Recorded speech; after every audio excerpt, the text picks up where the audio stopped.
Welcome back, everybody. I'm Scott with Off-Grid Stoves and More. This is a short video to talk about a faulty or a potentially faulty air sensor. Okay, this is a air sensor off of the Integra 1, and the only difference is if you have a Rika Integra 2, it'll have a little bit different connector up here. So what we want to talk about is signs or symptoms if the air sensor is going out. Now, this air sensor is one of the items on the stove that has a tendency to stump a lot of people, due to the fact that people will call us up and they'll be like, you know what, Scott, I don't know what's going on with this stove. It's got a mind of its own. I completely understand this because I hear this all the time, and you know, since we've been doing this for over 30 years, we have a good idea what's happening when you tell us the things that are going on with your stove.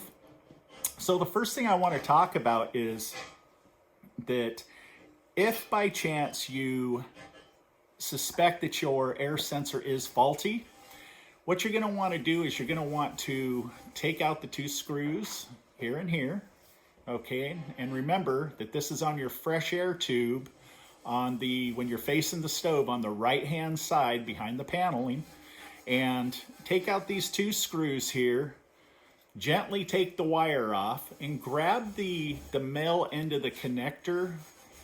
Don't pull on the wires, because I have seen too many people pull the wires out of the connector, and next thing you know, you're calling us saying, what do we do now? Okay, so just be careful with that. Now, once you have it out, you can inspect the board. Now, this is a perfect example because this is a bad air sensor. And what I want to show you is when you gently pull it out of the fresh air tube, you will be able to examine the bottom of the air sensor. You see that? Okay, beautiful green, ugly, charred black. This is a burnt air sensor.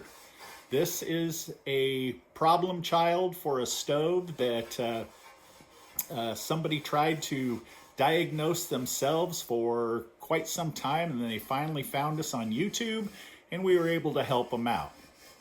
But after you take a look at it, now this is not always the case. When these go out, it's not necessarily going to show signs like this one here to where it's obvious. So the symptoms of a potentially faulty air sensor is when a combustion motor just barely turns, okay?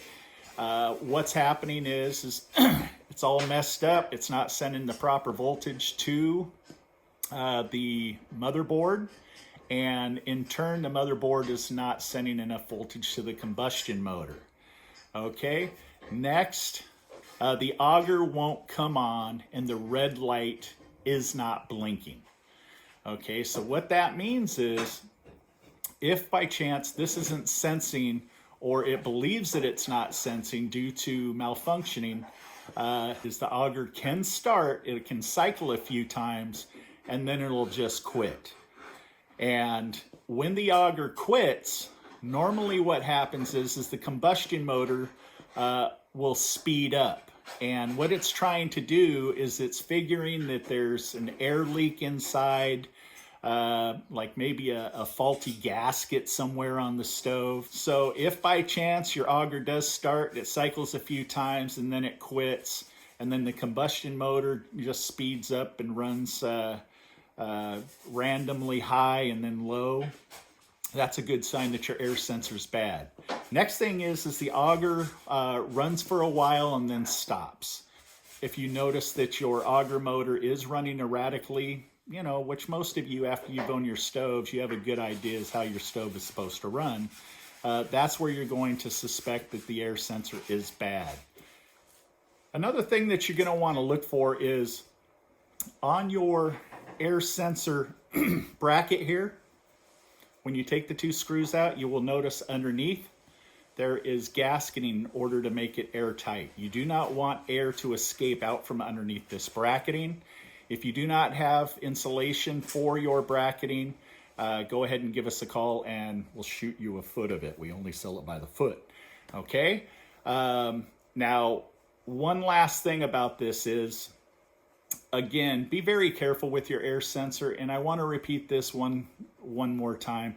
Don't pull on the wires when you disconnect it. Be very careful and grab the connector, the male end that's going to end up coming out, and just wiggle it back and forth, because we're having a lot of people that are pulling the wires out, and it's a major inconvenience for you. If by chance you do have a bad air sensor, we have these in stock. This is a good time for me to throw a little shipping advice in, and that is, a lot of individuals, I just had one probably an hour ago. He said, I'm in Montana, I'm very cold, my stove quit, and I need it running now. What I'm saying here is, if you need this part like immediately, we can overnight. Now, the only problem with us overnighting is, but we're willing to go the extra mile to help you all, is being out here in midway to nowhere in Texas. It takes us about 45 minutes to drive to the USPS or to a UPS drop-off. And we're willing to do that. Now, there is one thing that we're experiencing every week, and that is parts are being damaged by UPS, USPS, FedEx, The individual that's responsible for the shipping claim, if something does go wrong, is the shipper. Okay, they're the ones that pay for the shipping, pay for the insurance, and then they have to do all the paperwork and the legwork of getting reimbursed. But if by chance you are sending us parts to test on our test board, which is motherboards, user boards, and so forth, then we highly encourage you to pay the extra fee in order to insure it. Alrighty? You guys stay safe out there. Peace.